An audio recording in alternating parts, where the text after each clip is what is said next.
आप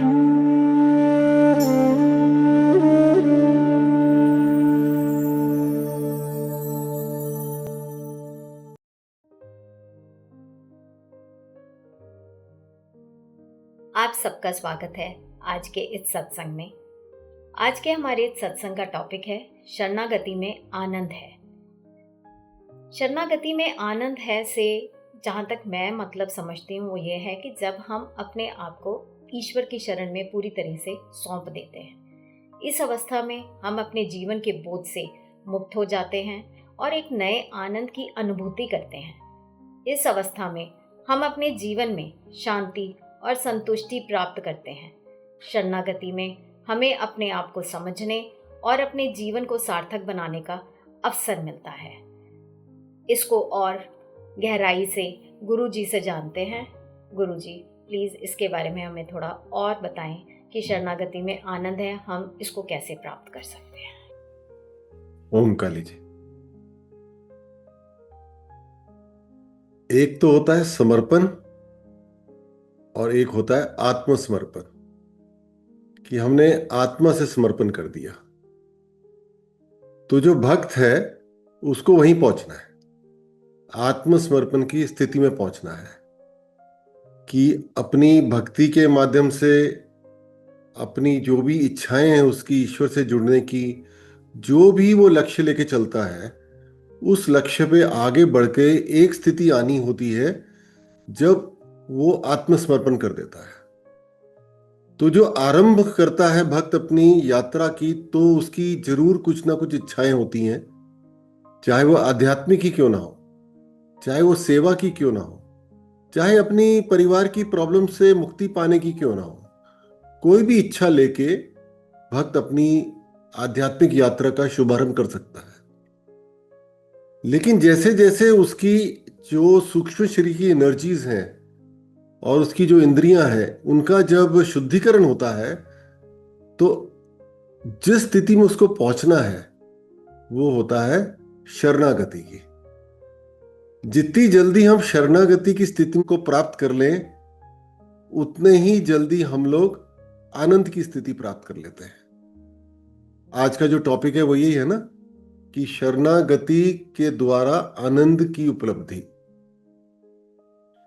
बिना शरणागति हुए हमको आनंद नहीं मिल पाएगा। आनंद कौन है? आनंद तो ईश्वर है ना, ये तो हम सब जानते ही हैं। तो आनंद से जुड़ने के लिए, आनंद से पूरी तरह से भर जाने के लिए, आनंद के सागर में गोते खाने के लिए, इस जीवन का पूरी तरह से आनंद लेने के लिए हमको शरणागत तो होना ही पड़ेगा। इसके लिए कोई भी ना ऑप्शन नहीं होता है कि हम कोई अपनी एक नई जर्नी नहीं बना सकते। ये हमारे शास्त्र का जो सत्य है, ये हमको मान के चलना पड़ेगा। हर व्यक्ति को अपने आप को तपाना पड़ेगा ही पड़ेगा। और तपा तपा के जब एक स्थिति आएगी, वो कहेगा अब तो मेरा अहंकार भी, मैंने अपने तप से उसका भी क्षय कर दिया, मैंने अपनी इच्छाओं को भी ईश्वर के श्री चरणों में समर्पित कर दिया, तब जाके उसको शरणागति की स्थिति प्राप्त होगी, उससे पहले नहीं होगी। कोई शॉर्टकट नहीं होता है आध्यात्म में। इसको आप इस तरह से भी एक एग्जाम्पल से समझ सकते हैं कि जैसे कोई व्यक्ति है, उसके दो बेटे हैं। अब उन दो बेटों को वो कोई काम के लिए भेजता है। जो बड़ा बेटा है वो क्या करता है, उस काम को करने के लिए पूरी रात लगा देता है, और सुबह जब वो अपने पिताजी के पास आता है तो बोलता है पिताजी वो काम हो गया। तो पिताजी उसको 500 रुपये देते हैं कि बेटा तूने काम पूरा कर दिया, बहुत अच्छा किया तूने, उसको शाबाशी देते हैं और उसको 500 रुपये देते हैं। दो छोटा बेटा होता है वो आलसी होता है, वो कुछ नहीं करता। अब वो जब पिता के सामने आता है तो वो भी उम्मीद लेके आता है कि मुझे भी 500 रुपये मिलेंगे। अब पिता के पास दो ऑप्शन है, या तो वो मोह में पड़ के, अपने मोह में पड़ के वो अपने बेटे को भी सही ज्ञान ना प्रदान करे और उस मोह में पड़ के उसको भी 500 रुपये पकड़ा दे कि चलो छोटा है, चलो नहीं कर पाया, अपना ही है। लेकिन वो पिता ऐसा काम नहीं करते, वो उसको नहीं देते 500 रुपये कि तुमने तो बेटा मेहनत नहीं करी, क्योंकि उनको पता है कि अगर मैंने इसको भी दे दिए बिना मेहनत किए तो मेरा जो बड़ा बेटा है उसको तो जो मेहनत करने का जो एक उसका पर्पस था वो ही खराब हो जाएगा। उसको लगेगा ये तो कोई फायदा ही नहीं हुआ मेहनत करने का, अगली बार मैं भी नहीं करूंगा। तो यही एग्जाम्पल हमारे आध्यात्मिक जीवन में भी इसी तरह से अप्लाई हो जाती है। ईश्वर ने जो नियम बांध दिए हैं उस नियम के ऊपर हमें भी चल के उन तक पहुंचना होता है। हम कोई शॉर्टकट नहीं ले सकते। शॉर्टकट वाला सिस्टम है ही नहीं है, क्योंकि भगवान अगर किसी भक्त के प्रति कुछ विशेष कारण से उसका कोई जर्नी शॉर्टकट कर देंगे, जल्दी कर देंगे, या उसको उतना तपाएंगे नहीं, तो वो आगे जाके गिर जाएगा। भगवान को पता है, वो तो कोई मोह में नहीं फंस रहे ना। उनको तो उसको तपा के पूरी तरह से तैयार करना है। और अगर वो ऐसा कुछ कर भी देंगे तो जो भक्त लोग तप के आ रहे हैं उनके मन में भी ये संकोच आएगा कि ऐसा क्यों हो रहा है ना। तो इसलिए कोई शॉर्टकट नहीं है, हम सबको तपना पड़ेगा। जब हम तपेंगे और हमारा शुद्धिकरण होगा, हमारी इंद्रियों का शुद्धिकरण होगा, तब जाके हमारे अंदर शरणागति की स्थिति का स्थापना होगी। ऐसे हो नहीं पाएगी।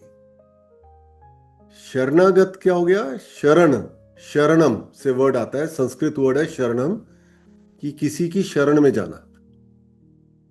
और अगति का मतलब होता है कि और कोई हमारे पास ऑप्शन ही नहीं है, और कोई रास्ता ही नहीं हमारे पास शरण में जाने के अलावा। शरणागति हो गया कि हमारे पास अब कोई ऑप्शन नहीं है।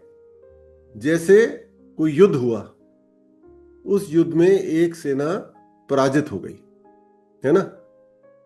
जैसे बांग्लादेश युद्ध हुआ था, तो बांग्लादेश की जो सेना थी उस टाइम, जो पाकिस्तान की सेना थी, उन्होंने भारतीय सेना के सामने अपने आप का आत्मसमर्पण कर दिया कि शरीर के साथ, अपने अहंकार के साथ, हर चीज के साथ जो विजयी सेना थी उसके सामने आत्मसमर्पण कर दिया कि अब आप जैसे रखोगे हम वैसे रहने को तैयार हैं। आप मारोगे तो मार दो, लेकिन अगर इंटरनेशनल लॉ के हिसाब से आपने हमारे को एक पनाह देनी है, हमें अच्छे से रखना है, अच्छे से रख दो। तो ये भाव होता है जब हम ईश्वर के प्रति शरणागत होते हैं। हम कहते हैं ईश्वर आप जैसे रखेंगे आप हमें रख लो, हमें मंजूर है। इस स्थिति तक पहुंचने के लिए हमारे अहंकार का और हमारी अनगिनत इच्छाओं का अंत होना बहुत जरूरी होता है। ये इतनी सुंदर स्थिति है कि यहां पे आके ही हम समझो ईश्वर से पूरी तरह से मिल जाते हैं। जो शरणागत है वो ही मिलेगा, वो ही ईश्वर की पूरी तरह से अनुभूति करेगा, उसके बगैर नहीं होने वाला। इस बात को समझ रहे आप? तो जो हमने शरणम और अगति शब्दों को समझा, उसमें अगति का मतलब यह भी हो गया कि अब इसके आगे और कुछ नहीं है, कि आपके श्री चरणों में प्रभु समर्पण करने के अलावा मेरे पास ना तो कोई रास्ता है और ना ही इसके आगे अब कोई है, क्योंकि यहां पे मेरी अब यात्रा समाप्त हो गई। समाप्त होगी ना यात्रा, मैं आपके पूरी तरह से समर्पण में कामयाब हो गया। इसकी भी हमें कामयाबी भी तो पानी पड़ेगी ना। ऐसे होता नहीं है ना, हमारी बुद्धि हमें समर्पण करने नहीं देती है। आप समझ रहे हैं ना मेरी बात को? तो जब हमने भक्ति करी, उसके माध्यम से हमें समझ में आया कि ईश्वर कौन है, और बहुत अनन्य भक्ति का भाव आ गया हमारे अंदर। सिर्फ उसके साथ भी काम नहीं बनेगा, उसके बाद हमें ज्ञान भी चाहिए। और जब हम ज्ञान में आते हैं तो हमें समझ में आता है कि सब कुछ ईश्वर ही है, हमारी आत्मा है वो ईश्वर का ही अंश है। इस ज्ञान के माध्यम से हमें तब समझ में आता है कि कर्म क्या है। कर्म वही है जो हो रहा है, हमने अपने जो कर्म है दिनचर्या के वो करने हैं, अपने यज्ञ कर्म करने हैं, उसका हमें क्या फल मिलेगा उसकी इच्छा नहीं करनी है तो फल तो मिल ही जाएगा। तो निष्काम कर्म की भावना हमारे अंदर आ जाती है। इन तीनों स्थितियों की उपलब्धि से ही जब हमारी शुद्धिकरण होता है और हमारे को अहंकार से मुक्ति मिलती है, तभी हम शरणागति की स्थिति में जाते हैं। उससे पहले जा नहीं सकते, उससे पहले पॉसिबल ही नहीं है।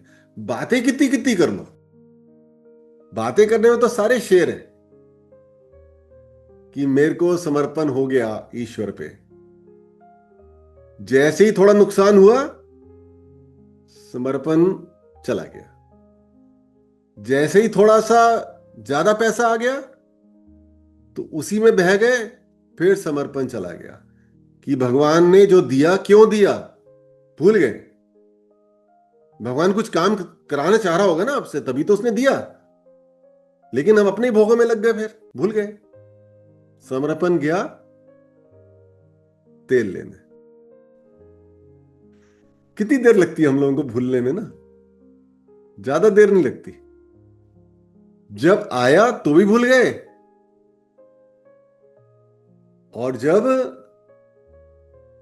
नुकसान हो गया तो भी घबरा गए, तो भी भूल गए। इसीलिए हमको अगर शरणागति की स्थिति में जाना है तो कुछ नियमों का पालन करें। ठीक है, पहला नियम यह है कि प्रभु मेरी वही इच्छा है जो आपकी इच्छा हो। वैसे तो इच्छा ईश्वर की कोई होती नहीं है, ऐसा कहते ही है, गॉड इज डिजायरलेस।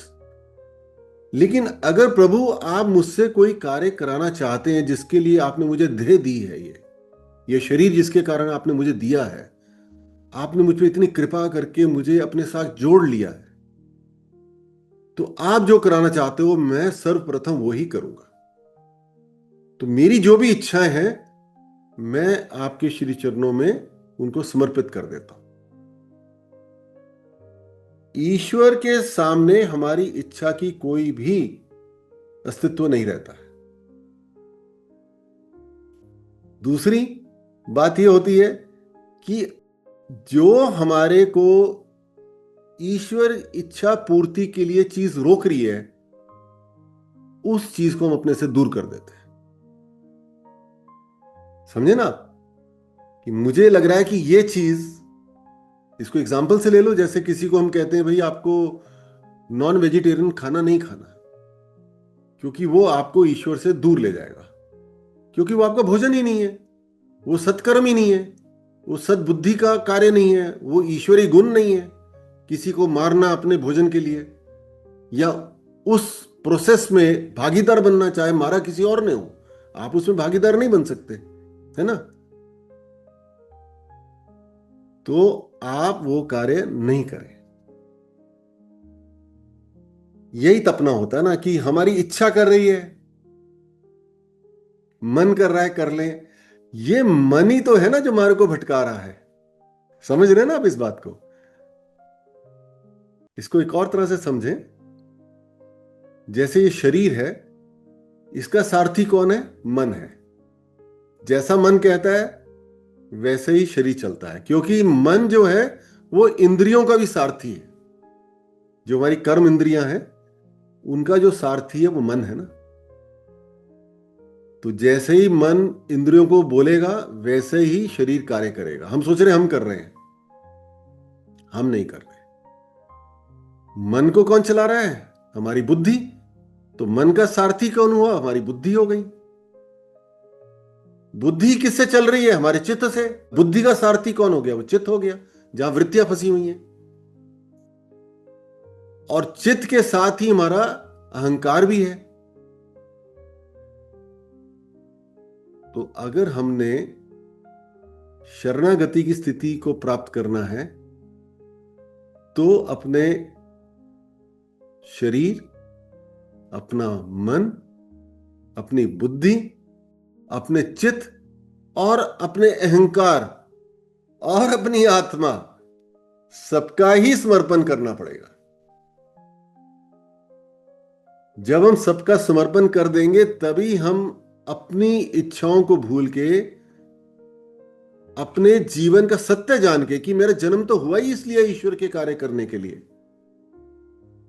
इस प्रकृति का ध्यान रखने के लिए, सत्कर्म करने के लिए, सेवा करने के लिए, तब हम उस कार्य में पूरी तरह से लीन हो जाएंगे। नहीं तो वो कॉन्फ्लिक्ट होता रहेगा कि पहले अपने काम देखूं या पहले ईश्वर के कार्य देखूं। और अगर आप शरणागत हो जाएंगे तो ये सब स्वाभाविक हो जाएगा, पता ही नहीं चलेगा। ये आपकी नेचर का एक पार्ट बन जाएगा।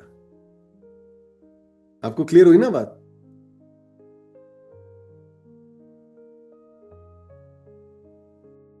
भगवान ने क्या बोला अर्जुन से बार बार कि तू मेरे शरणागत हो जा, कि मैं तेरा सारथी तो हूं इस युद्ध में, लेकिन तू अपनी बुद्धि चलाना बंद ही नहीं कर रहा। तो मेरा सारथी होने का क्या तात्पर्य है? केवल तेरा रथ खींचने थोड़ी आया हूं, तेरी तो जीवन की पूरी यात्रा में खींचने आया हूं। तेरे माध्यम से लोगों की यात्रा का मार्ग दिखाने आया हूं। मैं तो तेरा भी सारथी हूं, इस पूरे विश्व का भी सारथी हूं। तो तू मेरे शरणागत क्यों नहीं हो रहा? कई श्लोक में भगवान उससे कह रहे हैं गीता जी में, तू मेरे शरणागत हो जा, कि जो सारथी है उसको अपनी लगाम पूरी तरह से दे दे, अपना आत्मसमर्पण कर दे। युद्ध में तू विजय भी प्राप्त करेगा, तू धर्मार्थ का कार्य भी कर लेगा, और जो मैं तुझसे कराना चाहता हूं वो भी कर लेगा। इसीलिए अगर हम शरणागत हो जाएं और अपनी सारी इच्छाएं को ईश्वर के हिसाब से चलाएं, और जो चीजें हमको उस मार्ग में बढ़ने से रोकती हैं उनको हटा दें, तो हम शरणागति के मार्ग पे आगे बढ़ जाएंगे। यही करने आए हम लोग, असल में यही सद्बुद्धि है। अगर आप साधक हैं तो यही सद्बुद्धि है आपके अंदर कि आपको शरणागत होना है। यह भक्त का सबसे बड़ी उपलब्धि है कि प्रभु अब मैं आपके शरणागत हो गया।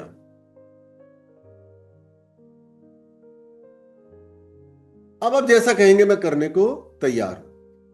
अगर अर्जुन ने युद्ध के आरंभ में ही बोल दिया होता कि प्रभु आप तो मेरे सारथी हो, आप जो कहेंगे मैं करने को तैयार हूं, तो गीता जी की रचना ही नहीं होती। शुरू में ही जब उन्होंने बोला तो युद्ध कर, वो युद्ध करता। फिर हम लोग कैसे सीखते? इसलिए भगवान ने उसकी रचना करी, है ना। तो अगर हम कह रहे हैं कि हमने ईश्वर को अपना सारथी बनाना है, क्योंकि ये सद्बुद्धि है, ईश्वर को सब पता है, ईश्वर सर्वव्यापी हैं, सर्वशक्तिमान हैं, वो चला लेंगे ना। हम अपनी लिमिटेड बुद्धि, अपने लिमिटेड सोच में क्यों फंसे? तो अगर हमने उनको अपना सारथी बनाना है और यही हमें पता है सद्बुद्धि है, तो क्यों ना हम लोग शरणागत हो जाएं। लेकिन हमारी बुद्धि रोकती है ना, हमारा अहंकार रोकता है, हमारी इच्छाएं रोकती हैं। तो जब हमारा शुद्धिकरण होगा वो अपने आप ही दूर होने लग जाएंगे। तीसरी चीज जो भक्त के अंदर होनी चाहिए शरणागत होने के लिए, हर समय ईश्वर के प्रति कृतज्ञता, हर समय धन्यवाद। ईश्वर तूने कितना कुछ दे दिया मेरे को। एक क्षण की देर है, अगर ये हवा रुक गई ना नाक के अंदर जाने में, तो राम नाम सत्य हो जाएगा। क्या अस्तित्व है हमारा? हमारा है क्या? ना ये शरीर हमारा, ना ये मन हमारा, ना बुद्धि हमारी, आत्मा भी ईश्वर की। क्यों नहीं समझ पा रहे हम लोग? हमारा है क्या? सारा उनका दिया हुआ। तो हमारे भीतर ये जो भावना है कि सब कुछ ईश्वर का है, मैं यहां पे कुछ समय व्यतीत करने के लिए इस पृथ्वी पे आया हूं, ईश्वर ने मुझे अपने कुछ काम करने के लिए भेजा है, मैं करता हूं उनको, एक मेहमान हूं, मुझे अवसर मिला है भक्ति करने का, उसका भक्ति का कार्य पूरी करके अपने कर्म पूरे करके मैं चल लूंगा यहां से। तो कृतज्ञता आ जाएगी अंदर। मैं खुद अपने आप को देखता हूं कि आज से 10 साल पहले और आज में मेरे अंदर इतना अंतर आ गया है कि अगर मैं कोई फल भी खाता हूं तो फल जैसी खा के उसकी मिठास मेरे को महसूस होती है, मैं ईश्वर के प्रति कृतज्ञ हो जाता हूं कि भगवान आपने कितना मीठा फल खिला दिया। आश्रम का कोई कार्य हो जाता है, फिर कृतज्ञ हो जाता हूं कि ईश्वर आपने तो ये सारे कार्य कर दिए, आपने कर दिए, मेरे तो बस की ही कुछ नहीं है। जो लोग मुझे जानते हैं वो देखते हैं कि जब मैं आश्रम पहुंचता हूं पूट में, तो प्रवेश करने से पहले मैं माथा टेकता हूं वहां पे जमीन पे, और उस टाइम मेरे अंदर यही भाव होता है कि ईश्वर आपने क्या बना दिया, इतना बड़ा आपने मुझे उपहार दे दिया हम सबको, जहां पे हम साधना करेंगे, हम मिलके भक्ति का मार्ग का सबको रास्ता दिखाएंगे। इतना सुंदर आपने हमारे लिए आश्रम बना दिया, ये जमीन आपकी, ये बनाया आपने, हम तो बस आनंद ले रहे हैं वहां पे। इसको आप एक और एग्जांपल से समझिए। जैसे आपके घर पे कोई गेस्ट आ गया, अब वो गेस्ट आपके बड़ा ही अति प्रिय है, कोई मित्र है आपका। कुछ दिनों बाद क्या हुआ, आपने देखा कि वो आपका जो घर का सामान है वो लोगों को बांटने भी लग गया।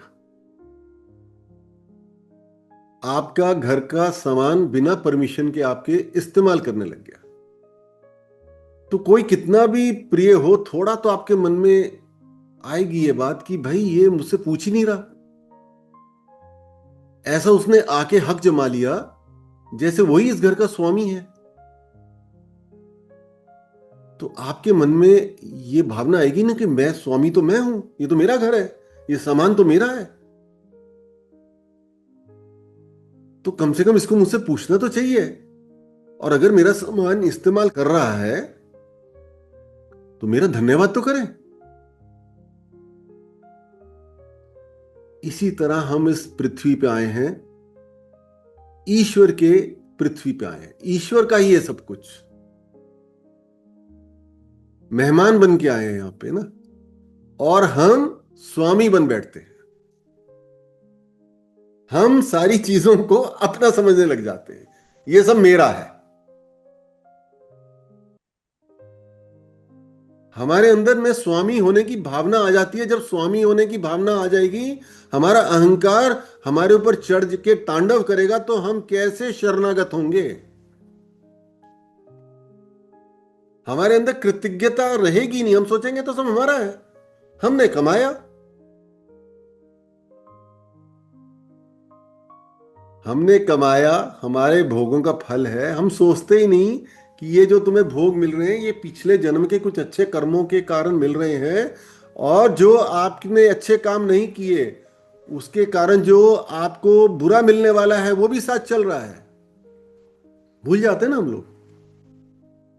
तो इस एग्जाम्पल से आप समझे ना कि मेहमान आपका सामान बिना आपके प्रति कृतज्ञता की भावना लिए इस्तेमाल कर रहा है, बिना आपकी परमिशन लिए आपका सामान इस्तेमाल कर रहा है, तो आपको कहीं ना कहीं वो चीज बुरी लग सकती है। तो ये जो पूरी ब्रह्मांड है ईश्वर का है, उस ब्रह्मांड में हम आके उसका सारी की सारी सुविधाओं को इस्तेमाल करते हैं, और हमारे अंतर मन में कृतज्ञता की भावना ही नहीं होती। क्या अजीब सी बात होगी ना। लेकिन भक्त में होती है, आप सब में है, आ रही है आप सब में, इसको और लेके आइए। आप सब में 100% है। जितने आप भक्ति में गहरे उतरेंगे, जितने आप गहरे ज्ञान में उतरेंगे, जितना आपको सत्य समझ में आएगा, उतना ही आप कृतज्ञ हो जाएंगे, ईश्वर का धन्यवाद करेंगे। और जितनी ये भावना आपके अंदर बढ़ती जाएगी, तो आप समझिएगा आप शरणागत होने की स्थिति के तरफ आगे बढ़ रहे हैं, मुक्ति के मार्ग पे आगे बढ़ रहे हैं। मुक्ति चाहिए नहीं है, अब शरणागति को नहीं चाहिए ना कुछ भी। भगवान आप मुक्ति दो, आप मत दो, मैं तो शरणागत हूं, है ना। तो तीन बातें होगी ना। एक तो हमारी कोई इच्छा नहीं है, जो इच्छा है वो प्रभु की इच्छा, प्रभु के हमने जैसा आदेश पालन करना है। दूसरी बात, जो भी हमारी इच्छा हमें ईश्वर के कार्य करने से दूर कर रही है उसका हम त्याग कर देंगे, उसको हम छोड़ देंगे। तीसरा, हम हमेशा अपने भीतर कृतज्ञ रहेंगे ईश्वर के प्रति, धन्यवाद हमेशा। चौथा, अपने अहंकार का नाश करके अपनी साधना के माध्यम से हम विनम्र हो जाएंगे।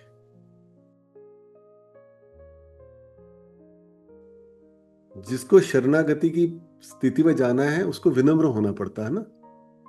किस बात का अहंकार, कुछ है ही नहीं जब अपना, उसको सारा सत्य समझ में आ रहा है ना, उसको तो ऑटोमेटिकली विनम्र हो जाता है।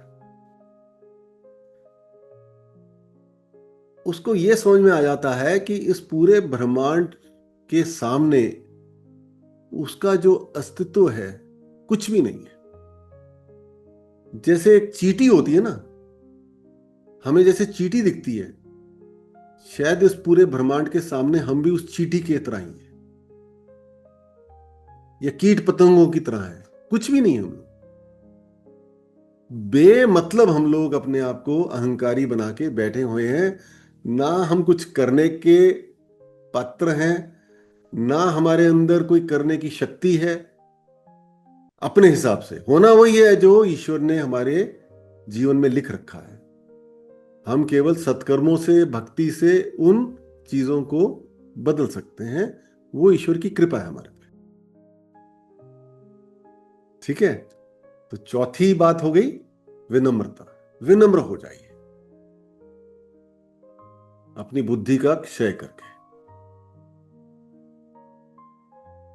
अगर हम लोग ये छोटी छोटी बातें अपने जीवन में उतारना आरंभ कर दें तो आप देखिएगा स्वाभाविक ही अपने आप ही आप शरणागत हो जाएंगे।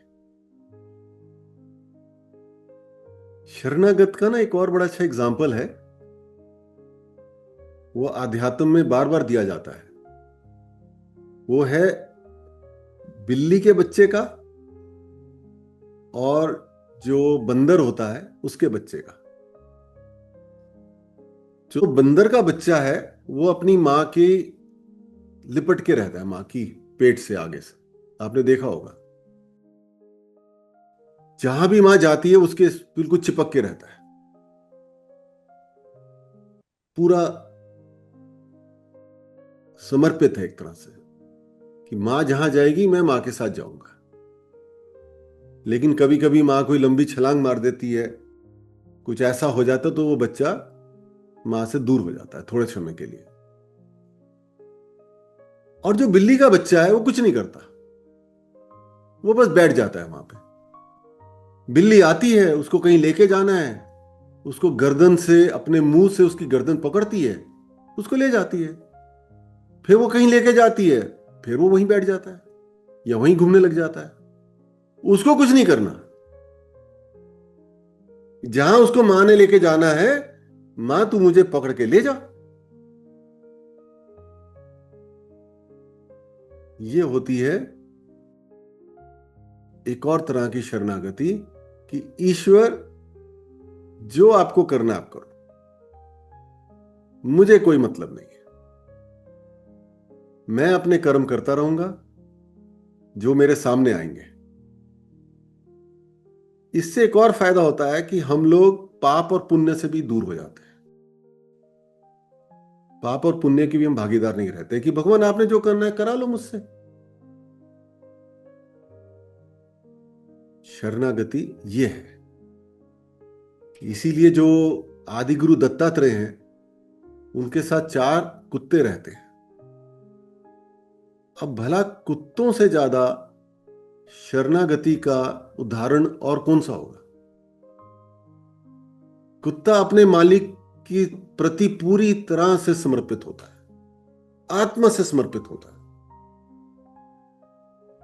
जैसा मालिक रखेगा वो प्रसन्न है। ये बहुत बड़ा एग्जाम्पल आता है हमारे सामने।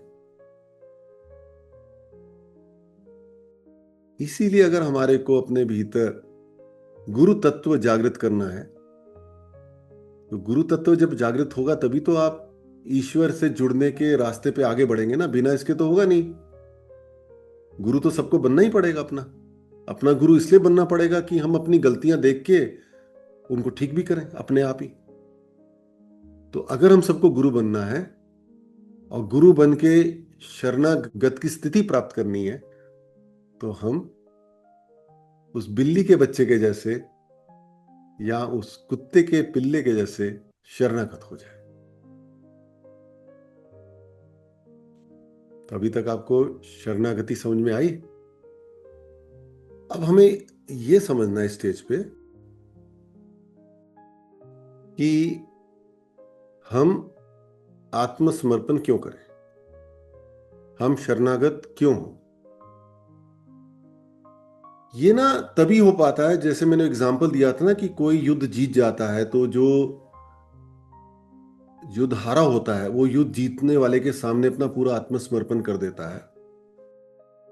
तो जो हारा होता है ना, वो अपने अंदर ये भाव होता है उसके कि अब मेरा जो आपने करना है कर लो, मैं तो युद्ध हार गया हूं। तो इसी तरह हमारे भीतर ये जब भावना आती है कि ईश्वर मैं कुछ भी नहीं, मैं बहुत परेशान कर लो या मैं बहुत दीन हूं, आपके सामने मैं कुछ भी नहीं हूं, जो हो आप हो, उस भावना से जब हम आत्मसमर्पण करते हैं ना ईश्वर के प्रति, तो हम ईश्वर से जुड़ने के मार्ग पे बहुत आगे बढ़ जाते हैं। यह हम सबको करना होगा, बिना आत्मसमर्पण बात बनेगी नहीं हमारे की, क्योंकि यही हमारे मुक्ति का रास्ता है। भगवान ने ये गीता जी में बहुत बार बोला है। जो 7वां अध्याय उसके 14वें श्लोक में भगवान ने बोला है कि अर्जुन, ये जितने भी गुण हैं, सतो रजो और तमो, इनकी जो उत्पत्ति है वो मेरे से हुई है, लेकिन तो इसकी मुक्ति जो है तेरे को तभी मिलेगी जब तू मेरे ऊपर पूरी तरह से समर्पण करेगा। तो भगवान ने बोला है उससे कि इन गुणों से तू मुक्ति नहीं पा सकता जब तक तू आत्मसमर्पण नहीं करेगा। वहां भगवान ने यह नहीं बोला कि तुझे भक्ति नहीं करेगा या तू ज्ञान नहीं लेगा या तू कर्म योग में नहीं जाएगा, वो सब तो है ही है, लेकिन जो गुण है वो हमें बार बार खींचते हैं ना, बार बार हमारे को इस संसार में फंसाते हैं, तीनों गुण फंसाते हैं ना। तो भगवान बोल रहे हैं उसमें ना, भगवान की बात मान लेते हैं कि जब तक तुम मेरे प्रति पूरी तरह से आत्मसमर्पण नहीं करोगे, तुम इन गुणों से मुक्त नहीं हो पाओगे। फिर 18वें अध्याय के भी 2 श्लोक हैं, उसमें भी यही बात भगवान ये बोल रहे हैं कि अर्जुन, तू जब तक मेरे प्रति पूरी तरह से समर्पण नहीं लाएगा, तू मुक्ति नहीं प्राप्त कर पाएगा, तू पाप और पुण्य से परे नहीं जा पाएगा, तू यहीं फंसा रहेगा। अर्जुन फंसा हुआ था ना कि अगर मैं अपने संबंधियों को मारूंगा तो मेरे साथ कुछ बुरा हो जाएगा, बदनामी हो जाएगी, इस टाइप के उसके मन में भाव आ रहे थे सारे। तो भगवान कह रहे तू क्यों पाप पुण्य की सोच रहा है, तू मेरे पे समर्पण कर, मैं उससे तुझे मुक्ति दिलाई दूंगा। तो हमारे पास कोई एक्चुअली वे आउट नहीं है, हमें इस स्थिति में जाना ही होगा। तो हम लोग देरी क्यों करें, क्योंकि भगवान ने यह भी बोला है कि आत्मसमर्पण करने के लिए एक ही चीज तुझे रोकती है, वो है तेरी इच्छा। तू इच्छा कर दे, उसके बाद आत्मसमर्पण हो जाएगा। उस इच्छा को करने के लिए क्या रोक रहा है हमारे को, हमारी बुद्धि तो रोक रही है, और हमारी अनगिनत जो इच्छाएं हैं वो हमें रोक रही हैं, है ना। तो उनको धीरे धीरे हम समर्पण करने की शुरुआत तो करें। यही समझना है हमारे को कि आत्मसमर्पण और समर्पण में कोई विशेष फर्क नहीं है, लेकिन जब हम आत्मसमर्पण कहते हैं तो हमको ये उसका जो एक तरह से मैग्नीट्यूड है, उसकी जो इंपॉर्टेंस है, उसका जो महत्व है वो समझ में आता है कि हमें आत्मा से पूरी तरह से समर्पण करना है। ये नहीं हुआ कि गुरु के सामने गए या भगवान के सामने गए, माथा टेक दिया, हमने सोचा हमने तो समर्पण कर दिया, हमने मीठे से बात कर ली, हमने सोचा हमने समर्पण कर दिया। ये तो एक फिजिकल बात है ना, शारीरिक बात है। आत्मसमर्पण तो अंदर से आएगी, आपका भाव ऐसा हो जाएगा, आपके हृदय से आएगी। इसीलिए गुरु का बहुत बड़ा रोल होता है आपको आत्मसमर्पण की स्थिति में ले जाने के लिए, क्योंकि आपकी बुद्धि को वही काटता है ना बार बार। तो जब आप गुरु की बात मानते हो, गुरु की बात अगर आपकी जो बुद्धि आपको कह रही है बात सही नहीं है, आप फिर भी अपने बुद्धि को शांत करते हो, अपने मन को शांत करते हो कि नहीं गुरु ने बोला है मुझे करनी है, तो आप एक कदम और बढ़ जाते हो अपने आत्मसमर्पण के मार्ग पे। क्लियर हुआ ना आपको? क्योंकि भगवान तो जो मूर्ति में है वो तो आके कैसे बताएंगे आपको कि आपने आत्मसमर्पण किया नहीं किया। तो हम लोग एक दुगली सी चीज में चले जाएंगे कि हम तो कर रहे हैं, एक्चुअल में तो हो नहीं रहा। तो गुरु बताएगा कि भाई ये नहीं कर रहे, जो तुम कर रहे हो ये आत्मसमर्पण में नहीं आ रहा, इसको इस तरह से करना होता है। तभी हमारे जो आध्यात्मिक यात्रा है उसमें गुरु का जो योगदान है बहुत ज्यादा होता है। इसलिए होता है कि गुरु आपको आत्मसमर्पण की स्थिति की ओर लेके जाता है, आपकी बुद्धि का नष्ट करता है, आपकी बुद्धि को, आपकी इच्छाओं को नष्ट करता है, और साथ में यह भी बोलता रहता है कि इच्छा नष्ट करने से भोग बंद नहीं होंगे, वो तो मिल जाएंगे। तुम केवल इच्छा का त्याग करो ना, भोग तो मिल जाएंगे और भोग का आनंद भी ले लोगे। लेकिन मुक्ति में तो जाओ पहले। आपको मेरी बात क्लियर हो रही है ना, ये वाली बात कि आप इच्छा करें ना करें, आप इच्छा करें ना करें किसी भोग की, ईश्वर को तो पता है ना जिस पे आपने आत्मसमर्पण कर रखा है, तो वो आपकी उस इच्छा की पूर्ति कर देंगे अगर वो आपके लिए हितकारी है, और अगर वो आपके हित में नहीं है वो नहीं करेंगे। तो जब आप आत्मसमर्पण में आ गए तो उन्होंने अगर नहीं पूरी करी, आपको चिंता नहीं हुई, आप विचलित नहीं हुए, आप अपने संतुलन में रहे, तो अच्छा नहीं हुआ ये बात? अच्छा हो गया ना, क्योंकि वो तो मिलना भी नहीं था आपको, वो तो आपके तकदीर में नहीं था ना, आपके प्रारब्ध में नहीं था। लेकिन अब आप क्योंकि आत्मसमर्पण में आ गए तो आप विचलित नहीं हुए, आपका संतुलन खराब नहीं हुआ, बस यही फर्क पड़ गया। और जैसे ही आप अपने संतुलन में रहे, आप अपनी आध्यात्मिक यात्रा में आगे बढ़ गए। इसीलिए हम लोग आत्मसमर्पण की ओर जाएं, दो बातें अपने अंदर पूरी तरह से धारण करके कि पहली बात यह कि ईश्वर मेरा हर तरह से जो प्रोटेक्शन है, जो रक्षा है वो देख लेंगे, अपने अंदर भय ना आने दें कि जो शरणागत है उसने तो अब अपने आप को समर्पण कर दिया ना ईश्वर में, आत्मसमर्पण हो गया, अब वो देख लेंगे ना, मेरा प्रोटेक्शन भी देख लेंगे। सबसे जल्दी तो हमारे को भय तंग करता है ना, हम तो घबरा जाते हैं अब क्या होगा। आपने आत्मसमर्पण कर दिया, मैं बार बार इस बात को दोहराई इसलिए जा रहा हूं कि आपके चित्त में पूरी तरह से बैठ जाए, तो वहां जो वृत्तियां हैं ना जो आपको भय लाके दे रही हैं वो पीछे हट जाए कि आपने आत्मसमर्पण कर दिया ना ईमानदारी से, तो भगवान अपनी जिम्मेदारी से पीछे क्यों हटेंगे? वो आपकी रक्षा कर देंगे। कुछ नुकसान हो भी गया वो इतना बड़ा होगा ही नहीं, आपको बचा लेंगे। पूरा इस चीज में आप निश्चिंत हो जाइए, पूरी तरह से निश्चिंत हो जाइए, आपकी कोई प्रॉब्लम रहेगी नहीं। आपने आत्मसमर्पण कर दिया, आपने उस कंडीशन को पूरा कर दिया जो इस प्रकृति की कंडीशन है आपका ईश्वर से योग मिलाने के लिए। आत्मा का परमात्मा से मिलन यहीं रुक रहा है कि आप समर्पण नहीं कर पा रहे हैं। या तो भक्ति में भी कमी है या ज्ञान में कमी है,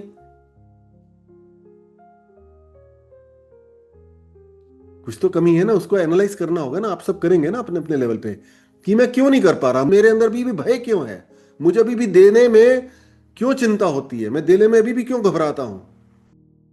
देना तो आपका भोगों के प्रति मुक्ति पाने का सबसे आसान मार्ग है। क्या करोगे संचय करके, वो तो ईश्वर का ही है। इतना कुछ हम देखते हैं दुनिया में हो रहा है, फिर भूल जाते हैं ना हम लोग क्या हुआ। अभी वो लोग बेचारे जिनका दुर्घटना हो गई एयर क्रैश में, कितनी बड़ी बड़ी उनकी प्लानिंग थी, फिर सबकी रही होगी ना, कितना दुखदाई है।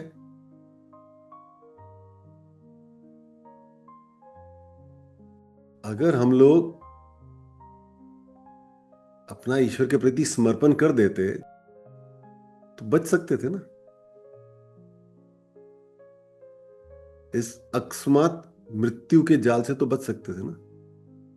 तो जो करना था वो तो कर नहीं रहे हैं, फिर क्या करें? अगर कुछ ऐसा हो जाता है जो बड़ा ही दुखदाई तो लगता ही है, और मुझे ज्यादा दुखदाई इसलिए लगता है कि लोग ईश्वरमुखी क्यों नहीं हो रहे हैं।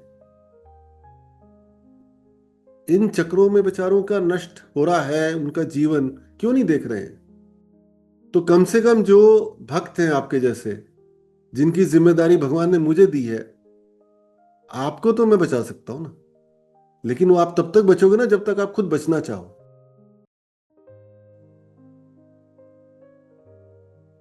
इसीलिए जो थंब रूल है हम उस पे चलते हैं। तो मैंने कहा ईश्वर हमारी प्रोटेक्शन कर लेंगे, है ना। ये बात तो क्लियर है, हमें इसमें बिल्कुल भी संदेह नहीं होना चाहिए कि जब हमने आत्मसमर्पण कर दिया तो ईश्वर हमारे को बचा लेंगे। दूसरी बात यह है कि अपने भीतर दीन वाली भावना लेके आइए, तो आत्मसमर्पण बड़े आराम से हो जाएगा कि मैं कुछ नहीं। जैसे किसी के पास पैसा नहीं है तो वो किसी के पास पैसा मांगने जाता है, अपना अहंकार अपने घर छोड़ के जाता है, उसके सामने हाथ जोड़ लेता है कि भाई मेरे पास है नहीं, मेरी मदद कर दो, बहुत जरूरत है, बच्चे की एडमिशन करनी है कॉलेज में, पैसे नहीं है, आप ही कर सकते हो। तो वो दीन भावना आती है उसके अंदर, असहाय होने की भावना आती है। वैसी भावना जब हम लेके जाएंगे ना ईश्वर के सामने कि भगवान मैं आप पे समर्पण कर रहा हूं, मुझे कुछ समझ में नहीं आ रहा,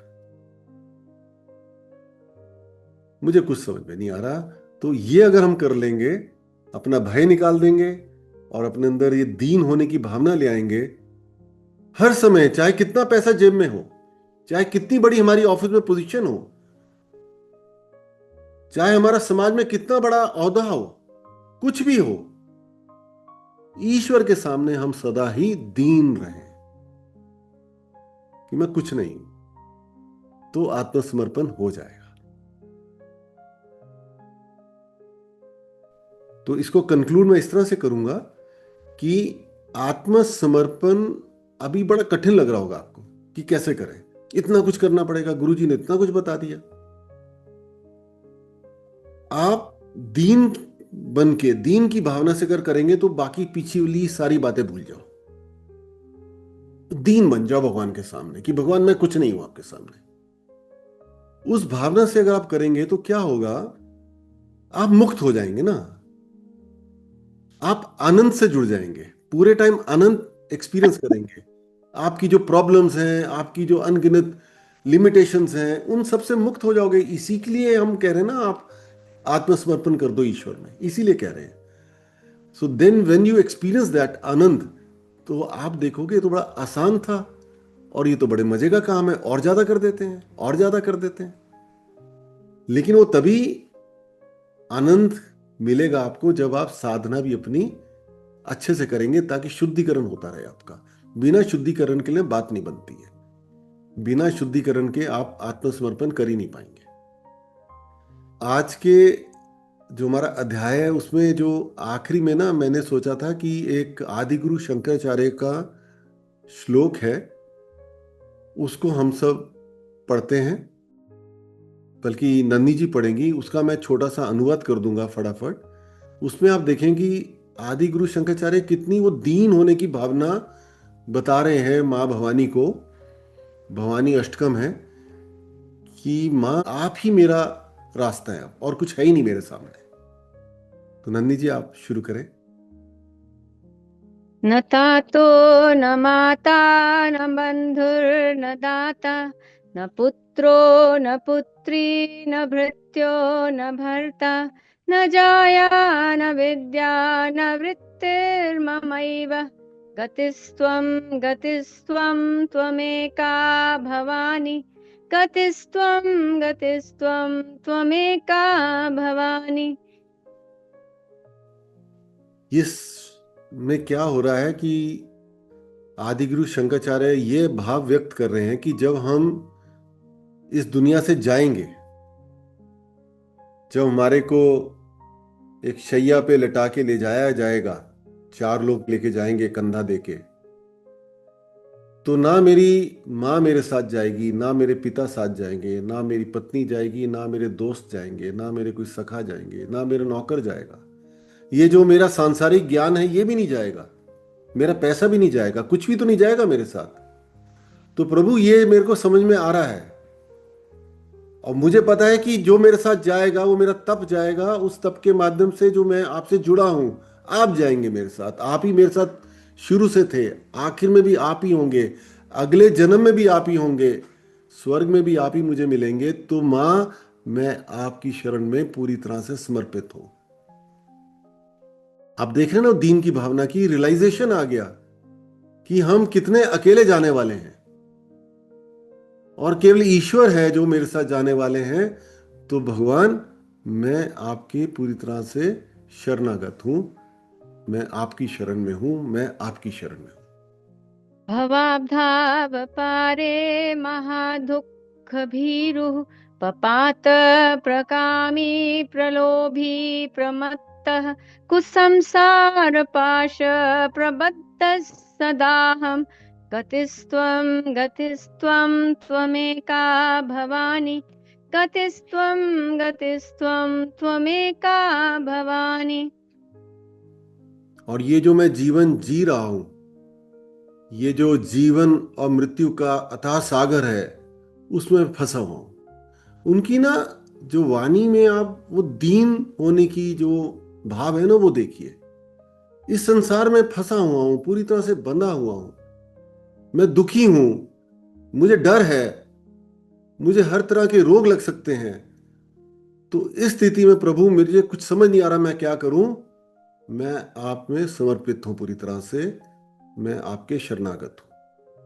न जानामि दानं न च ध्यान योगं न जानामि तंत्रं न च स्तोत्र मंत्रं न जानामि पूजां न च न्यास योगं गतिस्त्वं गतिस्त्वं त्वमेका भवानी गतिस्त्वं गतिस्त्वं त्वमेका भवानी। आगे बोल रहे हैं आदिगुरु शंकराचार्य कि जो वेद हैं, जो भी हमारे शास्त्र हैं, वो मुझे बताते हैं कि मुझे दान देना है, मुझे पुण्य करना है, मुझे अच्छे काम करने हैं। लेकिन प्रभु, मुझे तो वो भी नहीं आता। ना मुझे दान देना आता है, ना मुझे ध्यान करना आता है, ना मुझे मंत्र आते हैं, ना मुझे किस तरह से ईश्वर से जुड़ना है वो वाला मुझे विधि आती, मुझे कुछ भी नहीं आता। मेरे समझ में बस इतना आता है कि मैं आपकी शरण में हूं माँ भवानी, मैं आपकी शरण में हूं, आप देख लीजिएगा। न जानामि पुण्यं न जानामि तीर्थं न जानामि मुक्तिं लयं वा कदाचित् न जानामि भक्तिं व्रतं वापि मार्त गतिस्त्वं गतिस्त्वं त्वमेका भवानी गतिस्त्वं गतिस्त्वं त्वमेका भवानी। यहां भी आदिगुरु शंकराचार्य यही बोल रहे हैं कि मुझे पुण्य भी नहीं पता, मुझे तीर्थ भी नहीं पता, मुझे भक्ति भी नहीं पता, मुझे तप भी नहीं करना आता, मुझे कुछ भी नहीं पता है प्रभु। मैं केवल आपकी शरण में हूं, आपकी शरण में हूं, आप देख लीजिएगा। कुकर्मी कुसंगी कुबुद्धिः कुदासः कुलाचारहीनः कुदाचारलीनः कुदृष्टि कुवाक्य प्रबंध सदाहं गतिस्त्वं गतिस्त्वं त्वमेका भवानी गतिस्त्वं गतिस्त्वं त्वमेका भवानी। अब यहाँ पे आदिगुरु शंकराचार्य कह रहे हैं कि जब मैं ये जीवन जी रहा हूं तो मैं कितनी सारी गलतियां कर रहा हूं। मैं कठोर शब्द भी यूज करता हूं, किसी को कठोर शब्द ही बोल देता हूं, मेरी जो नियत है उसमें भी खोट है, मेरे में इतनी सारी बुरी चीजें हैं। तो ये कई बार बुरी चीजें हमारे को ना, जब हम सत्य मार्ग पे चलते हैं तो हमारे को कई बार शंका भी लेके आती है कि मेरे अंदर इतनी बुरी चीजें आ रही हैं, मैं अभी भी गुस्सा कर देता हूं, मैं अभी भी अपना संतुलन खराब कर देता हूं। मेरे अंदर अभी भी लालच आ जाता है। तो जब हम भगवान में आत्मसमर्पण कर देते हैं तो हम किसी तरह के भी गिल्ट फीलिंग से फ्री हो जाते हैं कि भगवान मैंने आप में समर्पण कर दिया, अब आप ही मुझे बचा लो। मेरे तो बस की कुछ नहीं है ना, आप कहां कहां बचोगे। भगवान ने बोला ना, तेरे को तीनों गुणों से बचाने वाला भी मैं ही हूं, नहीं तो ये गुण तुझे छोड़ेंगे नहीं। तो यहां आदिगुरु शंकराचार्य यही कह रहे हैं कि मेरे में इतनी कमियां हैं प्रभु, और मुझे ये बात समझ में आ रही है कि अगर मैं आप में आत्मसमर्पण कर देता हूं तो मेरी मुक्ति का द्वार तो वही है। रजेशं रमेशं महेशं सुरेशं दिनेशं निशीथेश्वरं वा कदाचित् न जानामि चान्यत् सदाहं शरण्ये गतिस्त्वं त्वमेका भवानि गतिस्त्वं त्वमेका भवानि। यहां पे आदिगुरु शंकराचार्य अपनी अनन्य भक्ति का प्रमाण दे रहे हैं। वो कह रहे हैं ना तो मैं इस सृष्टि की जिसने रचना करी ब्रह्मा जी उनको जानता हूं, ना मैं लक्ष्मीपति श्री राम को जानता हूं, श्री विष्णु को जानता हूं, ना मैं शिव भगवान को जानता हूं, ना मैं इंद्र देव को जानता हूं, ना मैं सूर्य देव को जानता हूं, ना मैं चंद्र देव को जानता हूं। मैं किसी भी भगवान को नहीं जानता। मैं केवल माँ भवानी आप में समर्पित हूं, आपकी शरण में हूं। आप मेरी रक्षा करिए, आपने मुझे जैसा रखना आप रखिए। आप समझ रहे हैं ना ये भाव कि दीन होने के बाद अब वो अनन्य भक्ति में चले गए, पूरी तरह से अपने आप को समर्पित कर दिया कि मैं नहीं किसी को जानता, मैं केवल आपको जानता हूं। है तो सब एक ही, लेकिन मैं क्योंकि आपकी भक्ति करता हूं और आपकी शरण में हूं, आप मेरा अच्छा बुरा देख लीजिएगा। विवादे विषादे प्रमादे प्रवासे जले चानले पर्वते शत्रुमर्ध्ये अरण्ये शरण्ये सदा मां प्रपाहि गतिस्त्वं त्वमेका भवानि गतिस्त्वं त्वमेका भवानि। यहां पे जो आदिगुरु शंकराचार्य कह रहे हैं ना, उससे हमें भय की मुक्ति मिल जाती है। वो कह रहे हैं मां भवानी क्योंकि मैं आपकी शरण में हूं, मैंने अपना आत्मसमर्पण कर दिया, तो अब मैं अगर जंगल में हूं, मैं आग में हूं, पानी में हूं, मैं किसी बहस में हूं, गर्मा गर्म कोई बहस कर रहा हूं, मैं देश में हूं, विदेश में हूं, मैं किसी भी स्थिति में हूं, आप मेरी रक्षा कीजिएगा क्योंकि मैं आपकी शरण में हूं। मां भवानी मैं आपकी शरण में हूं। अनाथो दरिद्रो जरारोगयुक्तो महाक्षीण दीनः सदा जाड्यवक्तः विपत्तौ प्रविष्टः प्रनष्टः सदाहं गतिस्त्वं त्वमेका भवानि गतिस्त्वं त्वमेका भवानि। तो आखिरी में आदिगुरु शंकराचार्य कह रहे हैं कि जब मैं बूढ़ा हो जाऊंगा, मेरा रंग पीला पड़ जाएगा, मेरा स्वास्थ्य खराब हो जाएगा, मैं असहाय हो जाऊंगा, अनाथ के जैसे, कोई मेरा सहारा नहीं रहेगा, मैं इतना पीड़ित हो जाऊंगा, लेकिन मुझे पता है कि आप ही मेरा सहारा है क्योंकि मैं आपकी शरण में हूं, आप मुझे देख लेंगी। तो मैं आपकी शरण में हूं मां भवानी, मैं आपकी शरण में। तो इन सुंदर भावना के साथ आप भी अपने मन में यही भाव लाएं कि मां भवानी रूपी मां काली मैं आपकी शरण में हूं, मैं आपकी शरण में हूं। मुझे पता है आप मेरी हर समय रक्षा करेंगे, आप मेरा अच्छा बुरा देख लेंगे। मैं अपनी बुद्धि क्यों चलाऊं, मैं अपनी बिना मतलब की इच्छाओं में क्यों फंसूं, क्योंकि जो सही है वो तो आपने मुझे दे ही देना है। मैं आपकी शरण में हूं, मैं आपकी शरण में हूं, आप देख लीजिएगा, मैं शरणागत हूं, मुझे शरणागति का आनंद प्रदान कर दीजिए। आप सबको मेरी तरफ से ओम काली। और मीना जी आप कंक्लूड कर दीजिए प्लीज। आज इस सत्संग में हमने जाना कि हम शरणागति को प्राप्त करें बिना किसी शॉर्टकट के, अहंकार और अनगिनत इच्छाओं का नाश करते हुए पूरे समर्पण के साथ ईश्वर की शरण में जाने की कोशिश करते हैं और पूरे समय आनंद का अनुभव करते हैं। अगले सत्संग में फिर मिलते हैं, तब तक के लिए ओम काली जी।